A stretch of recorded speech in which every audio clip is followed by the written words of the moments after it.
Okay, so doon na tayo sa paggawa na ng mga games. So, unahin muna natin yung paggawa muna ng mga players. Okay, so last time we already did yung pag-set up. And nandito na tayo sa part ng dashboard. Now, before gumawa tayo ng games, gawa muna tayo ng players so that yung mga player base natin, maayos na muna natin. Then, sasali na lang natin sila sa mga games eventually. Okay, so unahin natin yung paggawa ng, punta tayo sa users. Then, meron tayong way para gumawa using create user isa-isa o kaya by bulk. Okay? So, unahin mo natin yung isa-isa. So, for na meron tayong player 7. Okay, gawa tayo ng player 8. Player 8 at example.com. You can put any naman, basta meron siyang .com sa dulo for the email. Or you can just paste na lang kung ano email nila. Kasi ito yung magiging user ID. Okay? And then their name, player 8. For example, yan yung gagawin natin. Then, the role will be player and then the password. Bahala na po kayo kung anong gusto niyo password dahil di pa naman ito gagamitin talaga ng player. On their side at least, no? Magagawa pa naman, gagawa tayo ng another portal para doon sa mga players so that they can check on their phones kung ano yung mga standing nila, kung ano yung updates doon about sa tournament nila or during that time or meron ba tayong mga online registration eventually, no? So ninatag lang muna natin to as it is. Okay, so create. Yan. So as the user is created, makikita natin siya dito. Player 8. Ayan. So andito siya. Yan. Now, ang next natin gagawin is, so, paano pag marami kong i-add or meron na akong username base or meron kang ginawang Google Forms na doon sila nag-enter and meron ka ng listahan, kumbaga naka-Excel file na siya. So, ang gagawin mo lang is you can download the CSV template here and then once it is downloaded, makikita mo na siya dito. Ayan, user template.csv. Open mo lang yan. Okay? And then, just put in the number of players here or kung sino man yung mga players na gusto mong ilagay. Okay, so, I'll just leave this be for a good example later on. Pero let's start tayo kay player 9. Kasi player 8 na tayo, di ba? Player 9 at example.com. Ayan, so player 9. Then, gawa tayo ng player 10 at example.com. And player 10. And player 11 at example.com. And player 11. So you can just put it like that. Yung password naman, hindi pa naman ganun kakailangan. So, yan. Yan lang natin siya. Save lang natin siya as, pwede natin siya save as iba. Kunyari, for example, ayan, tournament. Ayan, para lang clear. Okay, tapos close na natin siya. Then, hanapin natin siya dito. Choose. And then, for sample tournament tayo. Ayan tayo. So, ito may player 11. Makita natin siya dito. Open natin siya. Then, import natin CSV. So, makita natin once na imported, kasi meron na tayong player 1, correct? So, nadidetect niya yan. Player 5, meron na rin. Player 6. So, yung sinasabi ko sa inyo ng user ID nila to so that they are considered as unique para lang depende doon sa email address nila, hindi doon sa pinakapangalan. Okay, so this will be a good way for you to be able to check yung mga ano natin, okay?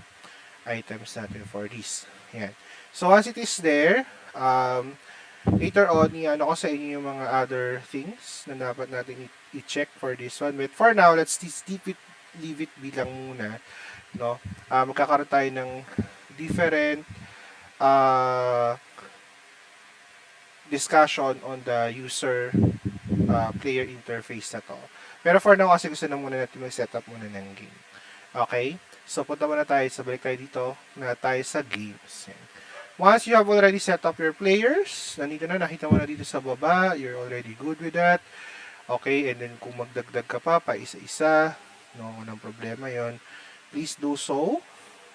And then, once you're good with it na, you can click on games. Yan. Dito na tayo mag-setup na tayo ng games. Okay.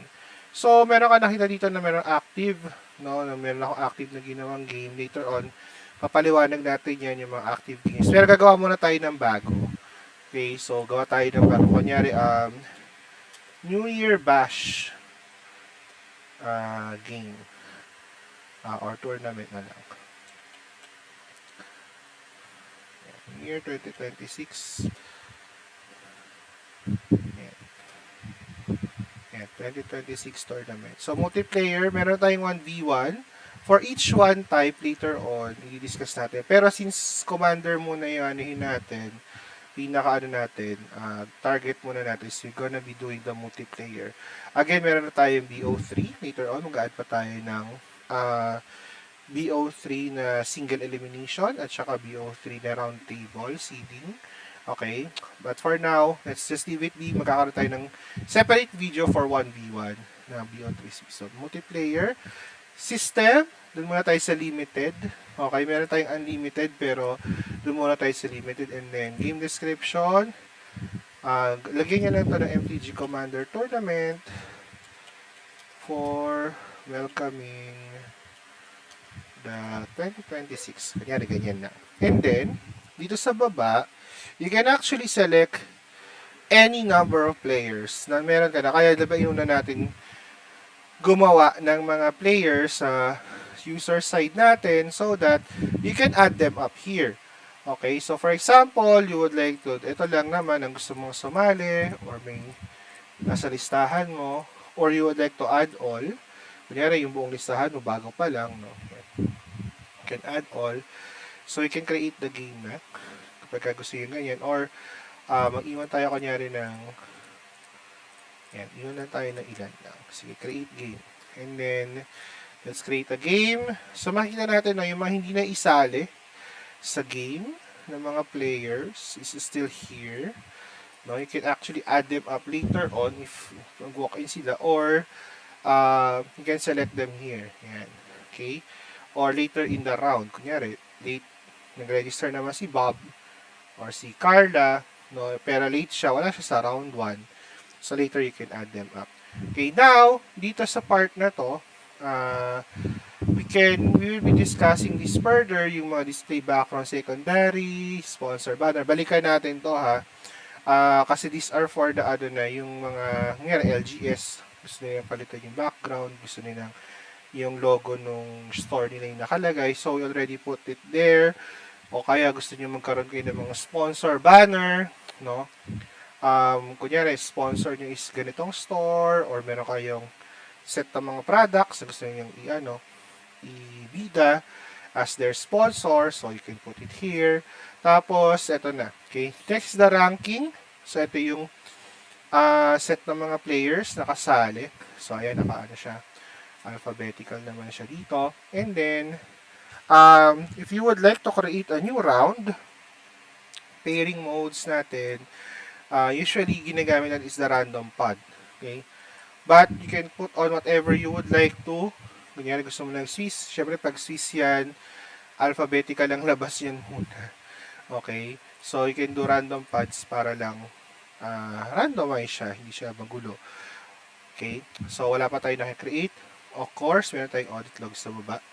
Okay, and then once you created this game na, you can create the first round. Ayan. Yan, makita na natin dito yung paggawa ng pods. So, ito lang ilang parts sa, this is what we call the round view. Okay. Pangalan ng tournament, yung round. Okay, players. Pang ilang round na ba to? And then, kung ano yung status ng round natin. Okay. So, later on, no, after nitong video, so na-set up ko na, no, nakagawa ka na ng player base, nakagawa ka na ng game. We will be separating another video for the rounds for this one. Okay? Didiscuss natin to kasi important nating maisa-isa to at ma-walkthrough natin to ng maayos dahil ito yung madalas ninyong makikita as an admin, no, mainly dito kayo mag-ooperate sa rounds. No, kasi ito yung, syempre, dito kayo naglalagay ng score, naglalagay ng mga updates and everything else, no. So, ito magiging important na magkaroon to ng sariling emphasis on our video. Alright? So, for the next video, ito yung discuss natin yung rounds. Okay, so check nyo muna kung na-store nyo na ba, no? Nagawa nyo na ba yung users, and then you can create your own game. Alright? So, I'll be seeing you on the next video.